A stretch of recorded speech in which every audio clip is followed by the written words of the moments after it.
Welcome to all the people around the world. I present you with something you might have not seen on my channel before. It is color. I thought I would mix it up a little. Now onto a useless subject that lies very close to me. I stood there, holding onto the railing. Every single drop of salt, heavy water that hit my face was causing just a little more stress for me to bear.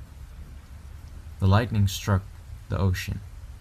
A father-like figure's outlines seemed to stand on the water in the middle of the sea, moving along with the motions of the waves.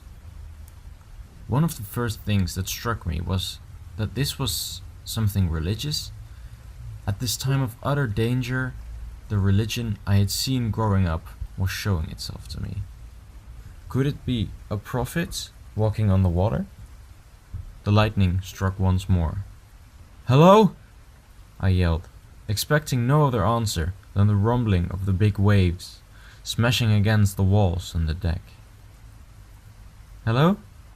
I heard. A high-pitched voice answered my call.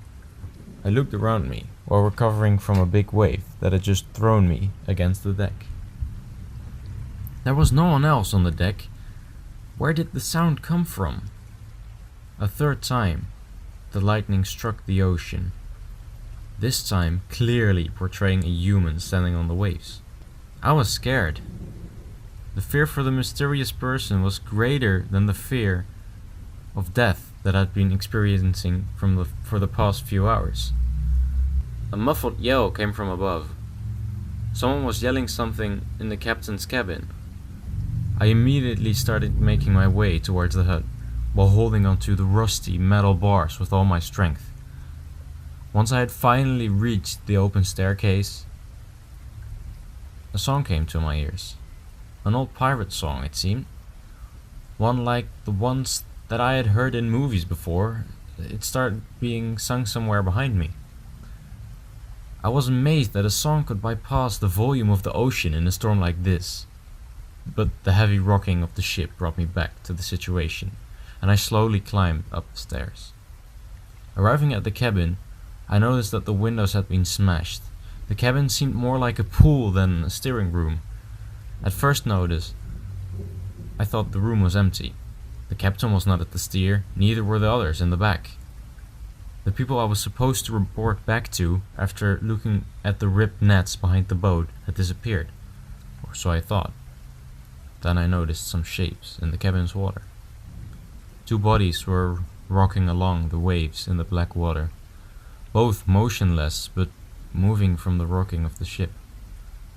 A wooden beam near the ceiling of the cabin had broken, which was now swinging around in the cabin. At the second I noticed it, it had already delivered its deadly strike against my head. I woke up on the floor of the cabin. The pain was unbearable. I noticed the outlines of a person standing next to me, and in pain and confusion, I started talking about the net, the broken net I had noticed. The person I had mistaken for the captain, I quickly realized, must have been someone else. After all, I had seen the captain's corpse floating around somewhere around here. "Morning," the same voice that I had mysteriously heard the previous day in the storm was now right next to me, and as I started seeing clearer, there it stood. A human with the weirdest, roughest, oldest clothing I'd ever seen was staring at me.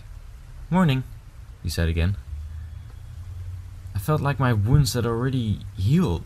The wooden beam seemed to have not left a single cut on my head, which I could not comprehend. "Who are you?" I asked. "My name was Jack. I was a seafarer." More confusing words I had not heard for a long time. Why would someone talk about themselves in a past tense? "Was Jack, you said? Was Jack? How did you come aboard the ship?" "Yes, I was Jack. And I boarded the ship by climbing the rails last evening."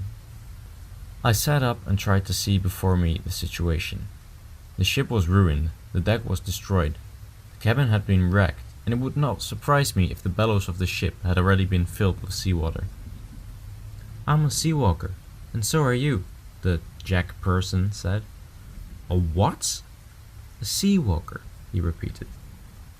"Beings that are cursed forever to walk the oceans, for they cannot sink." The nonsense this person was spouting was something I could not handle at this moment, so I stood up. "How else do you think we healed your wounds?" This also puzzled me, and I said, "Well, prove it then." The Jack-like figure walked down the stairs and climbed over the railing, letting himself drop onto the water. He just stood there, on the surface of the ocean, as if it was the most normal thing in the world. "Come on down!" he yelled. This story is to be continued. I hope you enjoyed this video. There's a little bonus drawing after this that I only made halfway and then stopped, but I put it in anyways. Please subscribe, leave a like, and keep yourself updated for more, as I will be continuing to making videos. Alright, see you soon guys. Bye.